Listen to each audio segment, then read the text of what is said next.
እግዚአብሔር ሊገልጥልህ ካልወደደ በቀር እግዚአብሔር ሊያሳይህ ካልፈቀደ በቀር ልታውቅ አትችልም። እና ተንበርክኬ እማጸነዋለሁ። እግዚአብሔር ሆይ መንገድን አስተምረኝ፣ አደራረግን አሳየኝ። እምፈልገው እንዲሆን እየጠበቅኩኝ ልጎዳ እችላለሁ። እምትፈልገው ምንድነው ብዬ መለመን አለብኝ። የእግዚአብሔርን ፕሮግራም አውቀን የምንሰራበት ቦታ ነው። እቅዴን የማረግበት ቦታ አይደለም።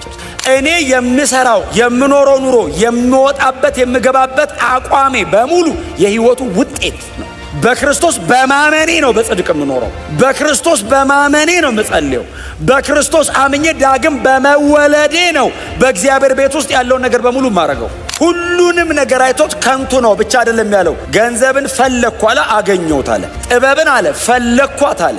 የምድር መሰረት ድረስ ወርጄን የፈለግኳት አለ። በቀይ እንቁ መካከል ፈለግኳት፣ በደመና መካከልም ፈለግኳት ይላል። በየትኛውም ቦታ ፈለግኩ ይላል። ምንም ነገር ፈልጌ አላጣውም አለ። ሁሉንም ነገር በእጄ ጨበጥኩት አለና 5 ጊዜ ከንቱ ነው አለ።